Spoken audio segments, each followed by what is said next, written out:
everyone. Welcome to Yoga Truth. This is season 1, episode 4. And tonight we are talking about resilience and how to get back up when you're down and what yoga has taught us about that. And tonight I am here with Elaine Mayo and Adriana Medico and Dinalina Mora. And I am Bethany Vaughn, your host. Welcome. And how's everybody tonight? Wonderful. Doing good. Fantastic. That's because we practice yoga.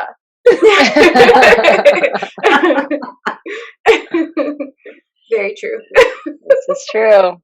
So tonight's subject is definitely on a deeper note, as far as, it will probably bring up some things that we don't necessarily always like to think about.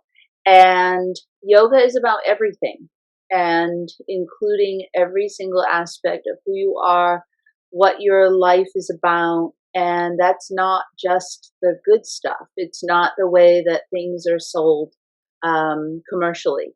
So yoga is generally sold as, this magic thing that makes everything in your life wonderful and you won't have any stress. And that is just not true. Stress, in fact, is a great teacher.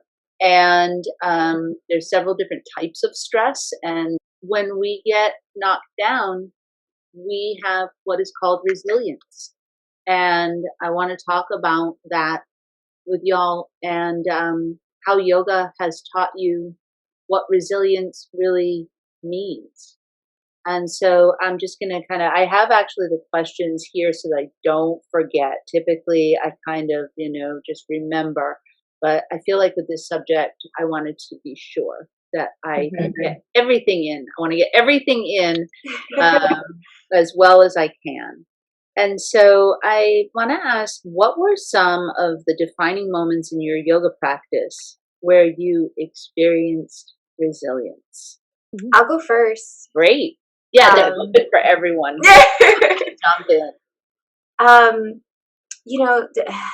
want to say one of the first defining moments in my yoga practice was when I decided to put myself first. Typically, especially when you're new to yoga, you want to match everyone that's around you.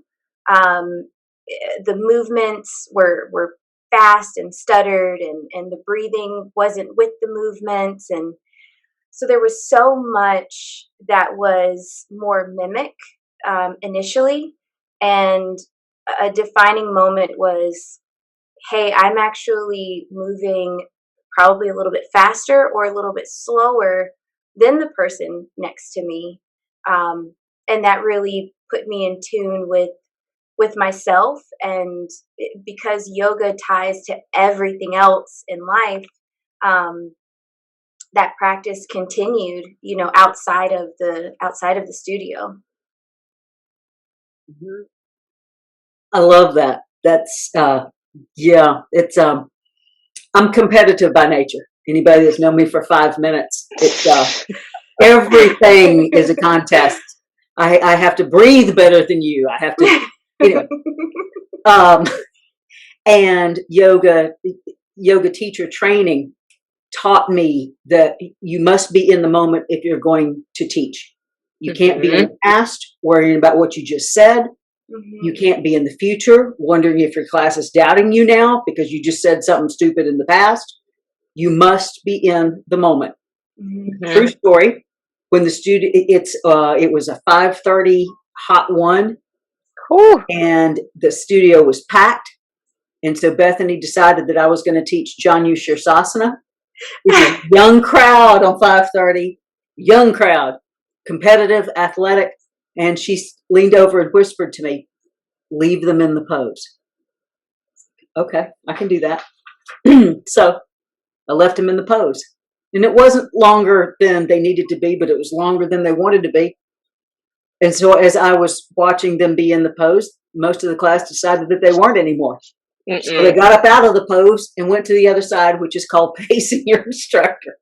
So at that point, I had to be in the moment and accept that what was going on and decide that I was going to try to remain as the teacher and still in control of the class and not let this get me down or be upset or, Mhm. not be in charge. It's not a contest, but they have to know who the instructor is at that point. So it was like, and now we're going to go to this side. It was choose, I don't remember what words, but I didn't chide the class for not doing what I want.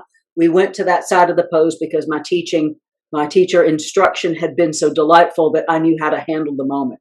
And that was my first moment of resilience. I feel like, yeah, I think that was my first moment of resilience because until then, I really didn't have any. I just followed everybody else. And Yeah. as an instructor, I had to be out there by myself, in Yep. which I didn't want to be, but I had to be by myself as an instructor before I was able to be truly by myself on the mat. Yeah. Mhm. It's funny, like some of those students that um, will pace you. It's like some of them will keep coming back, and Mhm. then they stop doing that, and it's Yeah. like, okay, you just like, it's almost like you've got to, I don't know, meet each other where you're at, or we get that all the time, but it is something. It's very interesting to watch that happen, and then see how you can deal with either reacting or not reacting to it. Like, okay, that's fine. Just keep going and stay in my body and continue to teach this class as I'm as I intended to teach it, right? Exactly. Yes. Yeah, the defining moment for me in my practice, the first thing that came to mind was an injury that I had. I injured my shoulder doing, and the name of the posture's leaving me, but I've got one hand down. I'm going to grab my other foot, pull it over my head, and Visva Mitrasana. Isva Mistrasana. That's what it is. Yes, and It's one of the hardest yeah, ones to it's one remember. of yeah, it's hard to pronounce, hard to do. And it was early in my practice. We were still at the studio that was on the circle. I was starting to get like really confident in my yoga practice, right? Because I could keep up. I had like, but the strength wasn't there yet, but I was super hypermobile and like I could move around and keep up with everyone, to a certain extent. So I thought, and, someone taught that pose and I went home and tried to do it and I injured my shoulder because I did not have the belly strength. I didn't have the strength in my thighs. I didn't have awareness in my hips. Like there was a ton, like even in my shoulders and my wrists, like I don't know that I had the proper awareness in my joints to support that posture, like after the strength in my belly that I needed for that. And it happened right away, like fell right into it. And then I remember talking through the injury with Bethany, and she was like, you cannot do upward dog, not do downward dog for like at least a month. And I was like crushed. I was so upset. That means I couldn't flow through any of my sanés. That meant I couldn't do really I could do my vinyasas, but I'd have to modify them. And it taught me how to like, slow down and put the energy where it needed to go in my body and really look at like why I was practicing yoga, like why did I show up all the time? Why was I doing this? So those injuries, that injury definitely is a defining moment in my yoga practice. It taught me so much about why I wanted to teach, why I practice yoga, why I go to why I was going to Red Hot, like a lot. I learned a lot from it. Yeah, that pose is a monster. It's a monster. There are, for just those folks who are listening who maybe aren't, advanced in their practice yet, it's really important to understand that the reason that poses are labeled as advanced is because they are that difficult. There are so many components that go into them that you have to have a strong foundation, and that takes a long time. And so, you might be very flexible, like I was. Adriana is very hypermobile, is what it's called. And it's wonderful because you look amazing when you do stuff, except the strength isn't typically there. And so that's something that has to be built over time. And what's interesting, Mhm. just like you lost your not ability to do those poses, but you needed to back off of the poses that are just the normal poses, like your up dogs and all of that. You have to back off all of that stuff because you overdid it in another direction. And that's, this is how we learn. But as you get more strong, you also lose some of your hypermobility, and it's worth Yep. because Oh, it's so worth it. no, you can no longer just, put your leg behind your head easily and stuff like that. But at the same time, you don't get injured. So Yeah. once you find that balance in your body, right? And this is also important. If you are super, super tight, you need to gain flexibility. If you are super, super hypermobile, you have so much flexibility, you actually have to build strength. That's right. And what we're Yeah. looking for is that place in between where you have balance, you know? Yeah. And then that's just in the body, because then you need to do that in your brain. Yep. Mhm. So, That's one of the underlying themes Yep. that will always be with me through yoga and teaching yoga, is trying to help students understand that, trying to find that balance. If you're coming in hypermobile, build strength so you can feel more, if you're coming in super strong, take it slow so that you can start to open up. exactly. It's fantastic advice. I will share with you my story of resilience, and we're, going way back. Mhm. I've had similar experiences to what you guys are talking about. When you're first teaching and people start to pace you, or they walk onto the room and they are Oh, like, "I don't like you, even though I've never met you before. You're not who I'm used to, so I'm leaving." Picking up their mat in haste, as though you've done something terrible to them, and that in and of itself is really challenging to Uh-huh. deal with. So that's like, you have to be resilient right in that moment, like what Elaine was talking about, right, where you just have to just get through it. um, Mhm. but what happened to me was I had been practicing for about, let me think, at that point it had been about 4 years, and I wasn't a teacher yet. And so I took a class, and it was a hot class, and that was newer to me. The hot, I had done vinyasa and ashtanga, but when I moved to Atlanta, I started doing the hot yoga, and I never went down. I did not go down. I could do that whole entire class. I was, perfectly fine. Everything was fine. I was one of those people, wow, she always gets through the entire 90-minute class. How does she do it? And maybe I'll even take another one later. So one day I come in. I don't think anything is wrong at all. I take the class, and about 25 minutes into it, I can't stand up. I'm passing out. I'm passing out. I think I'm going to vomit. I am basically having a panic attack on my mat. So yoga met me, and I couldn't fight it anymore. Was that in New York? No, that was in Atlanta. Oh. And so I went down, and I laid there, and I thought, I'm going to leave. I can't leave. I'm going through all of this crazy Yeah. stuff in my head. Absolutely. My All the ego, things. my ego is crushed. What are people going to think? This is the girl that never goes down. And I realized in that moment, like what Demelina was talking about, was it wasn't about them. It was about me. Mhm. So I decided to stay, and then I got back up, and I paced myself, and I turned out well, I'm still here. Mhm. Like today, it was okay. And Yeah. I started believing in myself, and I had an incredible respect for the yoga. mm. Yeah. That day, that was where I decided I'm not turning back. Can you And expand on when you said, and the yoga met me? Like, can you expand on that a little? Yoga is, in my opinion, it's perfect.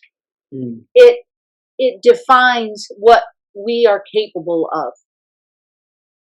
and we can pretend that we're doing it, and we can show off the poses, and we can use the terminology, and we can take classes however many times a day. But the actuality of yoga is that it's going to work to your benefit. It's going to teach you who you truly are and who everyone else truly is. And that day, I couldn't just push through it. It wouldn't let me. Mm-hmm. I had reached a point in my practice where you couldn't just fake it anymore. Oh, yeah. I was going to have to learn, or I wasn't going to go any further. It took me down. Oh, yeah. I feel like I've had many moments like that in yoga. A few. Like, even what I was just saying earlier, how I almost passed out 3 times while teaching. When I first moved to Colorado, I took a hot class. I couldn't do it. I had to sit on my mat, and it was like, do I need to look at my lifestyle? Do I need to look, because it's not the yoga. Is it the heat in the room? Like, what is it that is, and it's been it's very challenging to look at. And there have been many moments when I was in Atlanta practicing with you all, like in teacher trainings, where we would do back-to-back classes in the heat in the morning, and I would just be holding like a pose like Warrior 2 and be like, okay, here we are. Like, there's not, like, you're either going to hold this and you're going to understand what's going on, or you're going to avoid it. And you're either going to evolve and change and think and let yourself feel, or you're not going to get this pose. It's not going to happen for you. And that, I mean, that is like a smack in the face, you know. You said this before. You said this about yoga, and especially with the heat. I remember you saying this in Hot One. The heat and other things. 2 things are going to happen on that mat. You're going to roll inward, or you're going to cut and run. And it may just be here. It may be literally. You may pick your mat up and go. And what you learn on your mat, you take outside. Yep. You're going to roll inward, everywhere, or you're going to run off. And there's that yoga in everything that you do. Everything. Everything. And I think, like, one of the similar trends in all of these is, it reminds me of another defining moment in my yoga practice, and that's coming to my mat no matter what. And a lot of people look at yoga as, you know, it's just pretty and flowy, and you come there when you're feeling great, and when you don't feel great, you don't. No, it is when you go there and you are not feeling it. Your mind is all over the place. Your body is all over the place. You're angry, or you're sad, or your emotions are out of control. Like, these are the defining moments that your practice can meet you so deeply within yourself that it's just, I mean, it almost becomes second nature. And I feel like there's some kind of like brain body connection, some kind of like muscle memory that just clicks when you come to your mat, when you are not 100%, when you're not feeling your best. And it reminds me of a time that I got home from work, and it was just a cruddy, crummy, terrible, awful, just frustrating day. And I was like, I don't want to do it. I want to go take a shower and just go to bed. I want to just like forget it and just do it all tomorrow. And something in me was like, go to your mat, go to your mat, go to your mat. I did that, and I went and I did my own practice, and there were some screams and some cries, and it was such a healthy release. And Yes. I mean, that too was just a very, it was like an epiphany. And it was like Mhm. yoga is for all day, every day, good days, bad days, happy, sad, in Mhm. between. All of it. Yeah. Yeah. I mean, that's the teaching right there, is like, and you use the word healthy. It's it's a way for us to, in a healthy way, learn and understand ourselves and what Yeah. our triggers are, and when Right. what we react to, what we aren't going to react to, so that we Exactly. can learn how to process and handle it on our mat in that healthy space, so it doesn't come out, at the dinner table with all your relatives, or like, Bethany used the example, like, in the job interview. So it's like, these are it literally, what we're doing is, we call them koshas, right? With Yeah, layers. the layers, And working your we way peel them, outside. yeah, and we peel them away, and Mhm. we peel them away so that you can get to the center, literally bringing our subconscious up to the surface to deal with the stuff that we didn't know is down there. Mm-hmm. So And you're, the first kosher, right, is the physical, and that's like what everybody focuses on. Everybody's like, "How do I look? How do I look?" It's like, okay, that we need to address the layer, but we need to get through that layer so that we can get to the really, really good stuff. Yeah. yeah. Oh, And yeah. that first layer, especially as women, we've been programmed, whether it's subconscious or consciously, to look at our bodies like ornaments that we need to decorate, when really our bodies are instruments that we need to use to help us move through our lives better and understand ourselves better and make the world a better place, and use it to operate as opposed to decorate. Ooh, I And like that. Yeah, that's well, excellent. That's good. That's I got it. I was listening to a podcast yesterday, and I can't take credit for it, because that's what they said. They kept harping on how our bodies are instruments, not ornaments. yeah, And it was like a it's trigger in Awesome. my like, I was like, oh my god, like, and when we first started practicing in the heat and stuff, of course my body's changing. I'm like, oh, I'm losing weight, like all these things. And then, that's that first layer that we just talked about. And that's then right. it goes away, and it's like, okay, well, now what's going on? I mean, I have so many different examples and things I could think of, especially with my first teacher training. This is like a loaded question. This first question, I was like, oh my god, we could do so. Every single question that's in here is an entire podcast. But Totally. Definitely. Yeah. but we're gonna move along so that we can get to some of these other things. So my next question is, how do you work through getting back up when you are down? Because every First thing is the process breath. is a little different. You start breathing. Very first thing. If you're really down, like can't get out of bed, don't want to eat, don't want to take a shower, the first thing that comes to my mind, it's simple, but it's step one: breath. I just got to get through the next minute. Yeah. Okay, next minute's done. Okay, Yeah. can I do something besides breathe? Can I pray? Can I be grateful? Can I hope? And it's the breath. It's the only thing that will save you. I think it's the present moment, Mm-hmm. and the only thing that's always in the present moment is the breath. That's absolutely correct. And it's your vital energy, Yeah. And so that is one of the things that you have to connect with, or you sort of just go through life on autopilot. Yeah.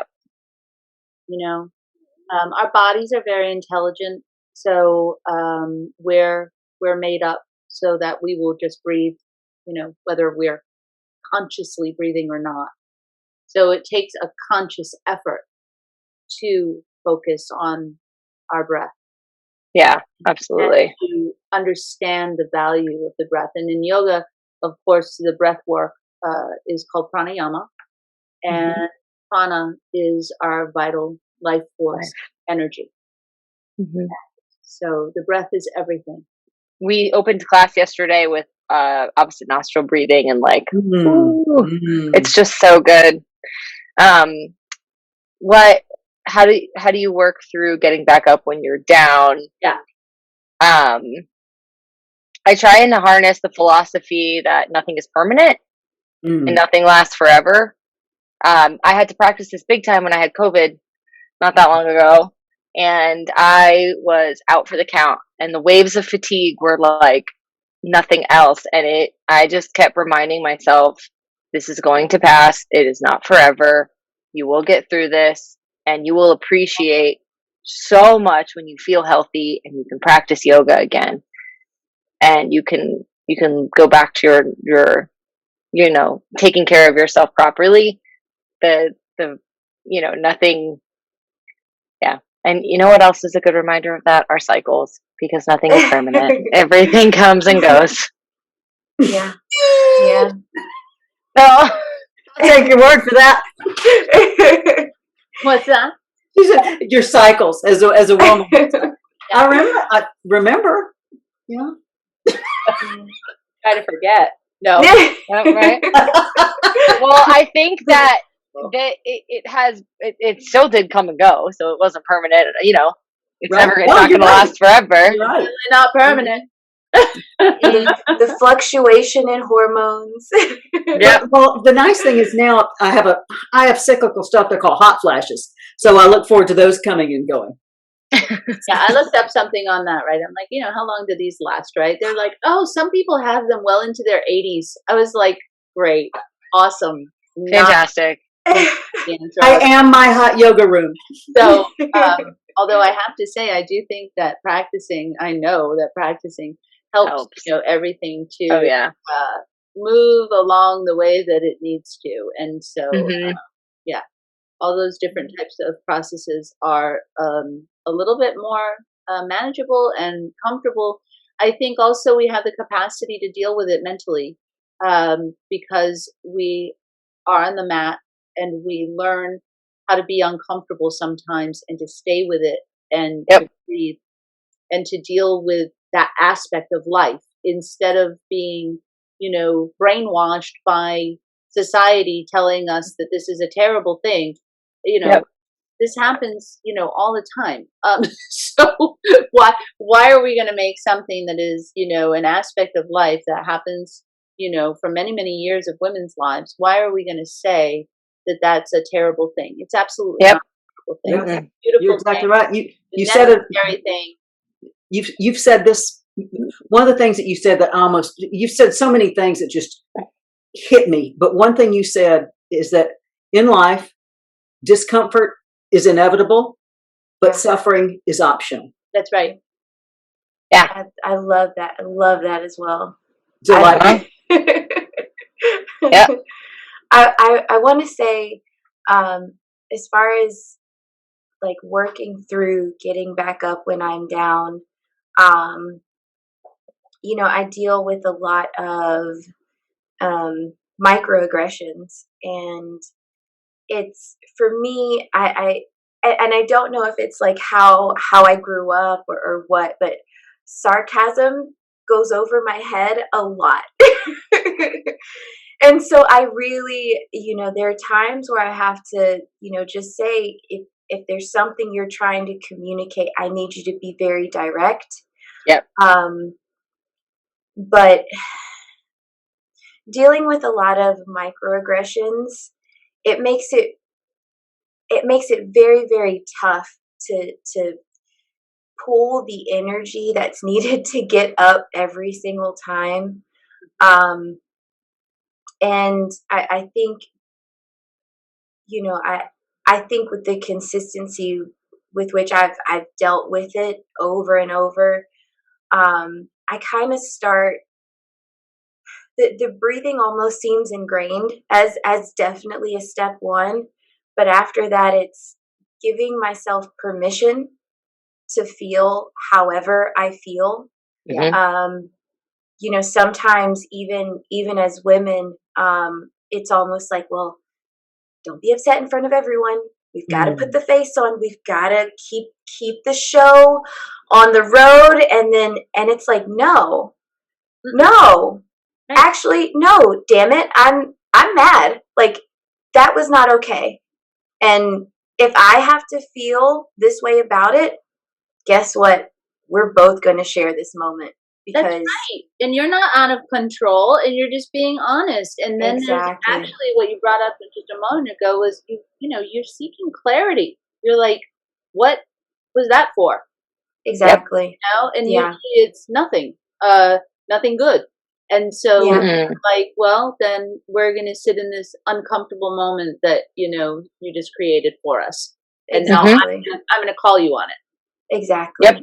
And it's Yep. it's those moments that everyone learns something from, Yeah.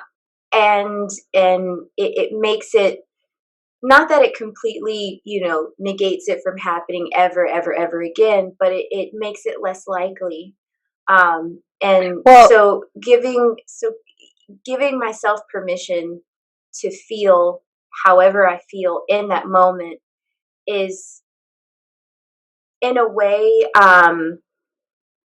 I feel safer in my mhm. body. I feel safer in myself, in my mind, because I'm not beating myself up later, or I'm not sad or upset with myself later because I didn't stand up for me. That's I didn't protect myself. And it's not, Bethany, to your point, it's not that I'm out of control.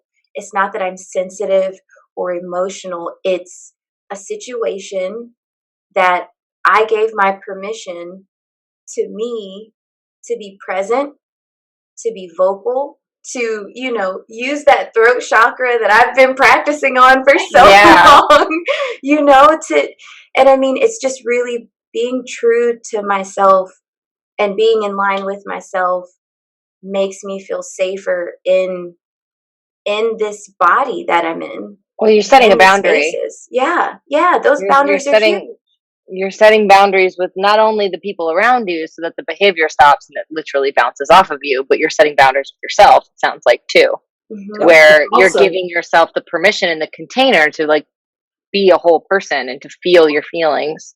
Exactly. you're also Exactly. setting an example, and a Yeah. powerful, positive example. Mm-hmm. right. And she can handle it. That's the other thing, is that you learn, I think, from being on the mat and then having experiences in everyday life. You know yourself really, really well. You know what your weaknesses are. You know what your vulnerabilities are. You know when you can handle something and when you can't. You know when you should say something and when you need to, take a moment to yourself. Yeah. Yeah, and you also give yourself, I think, permission that if something needs to be addressed, that you didn't miss your chance just because you didn't go after it right in that very moment. Right. Anything that is that sensitive to time usually isn't something that's a really good situation in the first place. So Absolutely. yeah, there's a lot there that you're bringing up, and it's wonderful when people are that honest, because so much can happen, Yep. so much progress can be made, whether it's in family or it's at work, or and you really need to have these kind of one-on-ones with yourself as Oh, totally. Absolutely. Yeah. self going You're in. not going to find like a super experienced yogi who's like a passive person, Right. Right. Right. Like someone who's practiced yoga for at least 6 or more years is going to be direct with you, Yeah. and there's not going to be like, I mean, I haven't met someone that's, like I have gotten that way with my family more too. I'm like, I need you to like tell me exactly what you need in this moment, or like Yeah. what I can do for you, because, and like I've set really good boundaries with my new job too. Like I need y'all to be direct. Like if I need to like improve on something, or like if there was a lack of communication somewhere, like just tell me, because Mhm. I, yeah, I'm It's the only way to get I can better. relate.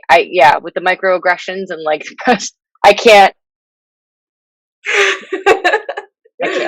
I don't understand it. I can't. Micro is never particularly It's honestly, it's just like these little really positive. needles. These little Yeah. needles all throughout the day, and Yeah, it's like, it's had it only been a woo, little ping. it's Well, never that's the enough thing. that Like, it's always a little here, a little there, a Mhm. little God. over there, and a little, Yes. what am I? It's like, oh, let me tell you something. Yeah. It's one of those things. Yeah. That the only place that micro adjustments are applicable is in your poses on the mat. You got that right. Yeah, The only totally. place we do micros. Yeah, that's it. Mhm. That is That's it. awesome. So One of the good. things I was thinking about, because I was thinking about this a lot before we met, and I was like, how do I get back up? And I started thinking, my God, I feel like I've been doing that my whole entire life, especially if you were a victim of trauma or abuse or both, or um, it's really challenging to face life every single day with the tools that you lack, actually. So that's something that I've been focused on, like building your toolbox so that you have all the stuff that you need so that you can function in day to day life. And so there's a lot of like overcoming and a lot of resilience involved in that, because you're always like messing up and you're always confused and you're upset a lot of the time because you were upset from what happened to you when you were traumatized. And so getting through that, and I realized something, that overcoming is not resilience. Overcoming is like a battle, it's a fight. And I approached a lot of it with like anger and with rage, and that may even surprise some people. I don't know. I have a powerful personality, but inside, like very, very, very feisty and really, really burning a lot of the time. Very, very fiery, and not in a really positive way, and not towards myself. And so the difference between overcoming and actually resilience for me and getting up is I had to let go of my fight, and I had to take that energy and start using it to love myself. Mm. I had to learn how to do that. And it was like, and still is, but that is, for me, that's resilience. When I take a moment and just say, you're okay, deal with you, you're all you've got, you know, as far as, I have a very supportive immediate family with my husband, my son, my dogs. I mean, it's wonderful, but I'm ultimately responsible for myself. And I had to learn how to get up without fighting, Hmm. if that makes sense to you. I had to Yeah. Absolutely. learn how to actually care about myself. And that Hmm. self-love is huge. Ooh, and that started that day when I Yeah. went down. And that was Mm. a really, really long time ago. And that fight never ends. And it's taken all this time to even be able to talk about it. You Yeah. practice it, right? But Yeah. that's an important thing, I think, for people to know, is that it doesn't all just happen at once. And by the way, anything that comes from aggression or anger or rage or resentment, they're all really powerful emotions, but they will not get you into a good place. No. And they don't just magically go away someday. It's lifelong work to do, depending on the level of trauma that you have suffered. It's or overcome. Has the way that you view failure changed over the years as you continue to practice yoga? And that was where I wrote the practice versus perfection, Mm. because, and like, if we're starting with the yoga practice, right, and then we're expanding off into our life on my mat, everything fluctuates, and it's always a practice, and I'm trying to communicate that gently to my students every opportunity I get. Like, you will continue to practice and evolve and grow and fluctuate, and you will, feel like you're getting closer to a pose, and then it might get a little further away, and then you're going to come back, and then you're going to understand something, and then you're going to realize, or like that last realization, how to navigate it a little bit better moving into, the next time that you practice the pose or whatever it might be. But it's that practice versus perfection. And I think Right. what It's it's not not a failure. It's No, life. It's an opportunity. you It's know. an opportunity to learn something about yourself. And then there are real failures. I mean, Hmm. I fail. I fail emotionally pretty frequently. And I have to work on that all of the time. And so, what I do is I just go back to that place where I say, I mean, what are my choices? I can either give up on myself and, not handle things well emotionally, or I can make an effort to figure out how I can do better. But admitting that I fail is actually a very positive thing for me, because otherwise, in yoga, it's called avidya, it's avoidance. So avoiding things and pretending that you don't fail and that, you're just doing great. Or you try to say, well, I'm really good at this over here. So, that over there doesn't really matter. No, everything matters. Yeah. And in this area, I fail repeatedly. Hmm. So do you guys relate to? Yes. Well, that's where the biggest lessons come from, is the failures. If you did everything right all the time, what would you learn? And what Yeah. humility would you gain? And, Well, and how relatable would you ever be to anyone?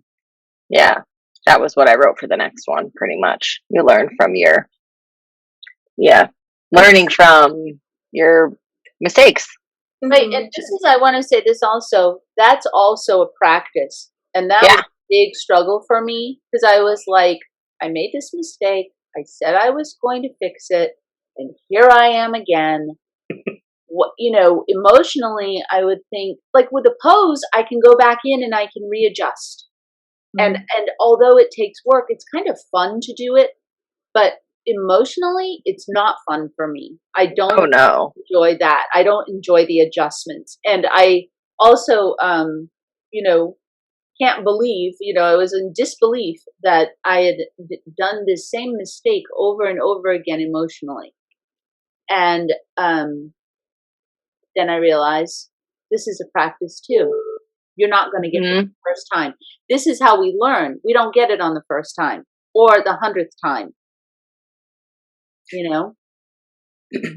As a new Yeah. yogi, I had this ideal that once I started practicing yoga, I wouldn't feel anger anymore. And I'd be so nice to people all the time. And I wouldn't gossip. And I wouldn't have one too many glasses of wine every once in a while. And I wouldn't, it's like, what a bunch of crap. No, Hmm. you're gonna do it, And but none at of least those you can things- catch yourself. none of those things are the issues. Exactly. Those are not, Exactly. it's interesting, right? Those are the things we use to avoid what's really going on. Yes, exactly. That's great. Yep. And it's so last November, and I still have the sticky note that I made last November when we were talking through making mistakes and being okay with that. There was something that you said, Bethany, that it was such a nugget. I couldn't I couldn't let it go. And you said, just speak to yourself and just say, I made a mistake and I'm going to make more. And then you told me to go towards the emotion, go towards the pose, hold space for feeling that shame or whatever it is that comes up. Hold space for it, because these are all emotions, all things that exist within us that we can't avoid. If we avoid it, we're really just not being true to ourselves. It's not, it's almost just kind of walking through life with one eye completely closed, or both eyes completely closed, where you don't want to see everything that there is to offer. And Yeah. when you understand, to what Elaine said, if you don't make any mistakes, how do you learn anything? Someone who's just had a perfect track record makes the first mistake in their life. It's like, Yeah. what? And that's It's not realistic. even possible, and it's not No. even true, and No. it's just an illusion. And Yeah. it's funny because what you were just saying reminded me. So in the first 4 Yoga Sutras, which I just made a video earlier this week about it, and um, what happens is you have awareness, which is always there. It's always been there. Not like awareness like we're awake right now, like the ultimate awareness of what always has been, what is now, what always will be, called Hmm. and we have consciousness. And what happens with people is that they mistake, okay? It's a mistake. They think that what's going on in front of them is who they are. And so they don't take the time to actually feel what's going on within them. Do you think that your mind and your body are sending messages to you about something that's not there? It's not possible. Absolutely not. It's not even possible. Mm-mm. We sometimes don't know exactly why we're getting that feeling. We don't want to work through it. We think that we can just appear to the outside world as though everything's fine. And that is when the Yoga Sutras talk about we mistake our consciousness. We focus on the outside world and everything that's Hmm. going on for who we are. Yep. And when we do that, we suffer. But when Yes. we can start to connect with the fact that there is incredible beauty within each and every one of us, that we're all made up of the same stuff, and that if we can just connect to it, it's going to be okay. Yeah. Yeah. There's so much truth to that, especially as a yoga teacher. Like, go towards it. Like, when Yes. you feel that resistance or you feel that emotion that's uncomfortable, go towards it. Yeah. Breathe into it. Feed it breath. Understand it, because there's so much growth in there. There's so much learning. There's so much opportunity. Our bodies hold so much valuable information, and I don't think it matters what level of where you're at in your practice, Yeah. whether you're a That comes teacher from or a inside. practitioner. That comes from within you. Yeah. You came in with that. It is a gift from the universe. It's how we're made. It's there for Mhm. everybody. Yeah. So when you feel like you can't get up, you need to tap into who you really are. Hmm. And it doesn't I, have anything to do with anyone else's opinion of you, or, it's just you in the universe. Just Yeah. go in, and you'll be able to get back up. It might not I, be pretty. And that's no. okay. No. And I love that you say that, because a year and a half ago, it's crazy to even think that when we were going through training and having our discussions, I I heard myself for the first time ever. And I'm getting goosebumps, just like I literally heard myself, myself, my mind, my thoughts, my, like, who? Right. Not And everybody else's stuff. exactly, and it's, and it's one of those things that I feel um was so incredible for me, because a lot of people that deal with trauma, we suffer from not having that emotional intelligence, because we're so used to walking on eggshells for the circumstances that we were in. Yep. And You so if didn't get what someone, you needed, you got something else. exactly, so it's wanting that safety, wanting to, I want to make you happy, I want to make you proud, I want to be safe, so let me, however you're feeling, I need to feel that, so that I don't get caught in the crosshairs. And so to go through that, and to be an adult and hear myself, it was so, there were so many emotions just like wrapped up in one. It was, it was joy, it was pain, it was frustration, but it was so much in that moment that I love that you say that. So yeah. You shared that with me, and I just started crying because, well, it's true, because I was so happy. Or when you're feeling so much gratitude that it took me a long time to figure out Everything what gratitude felt like. It's gratitude to me is a stinging in the eyes and swelling of the chest because there's so much emotion that's like, oh Man, go down to bad. I was in the ocean the other day, and I just was blown away with just I was so grateful, and I was I'm always just consumed with its beauty. I just cannot connect to it enough, It's like, how cool is it that that's where you live? I want it inside of me, and I know it's so cool. I know that it is, I realize that, but it's really an incredible thing. It's great to see you living where you are supposed to be.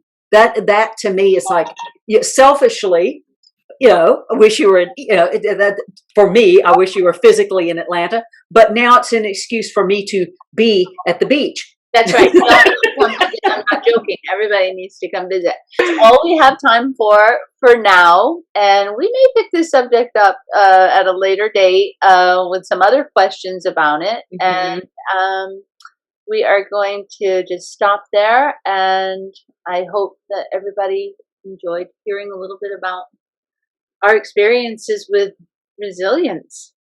So thank you, everyone, so much. I love you guys. Thank you. Thank you. I love you too. Thank you. Love you good guys. to see you.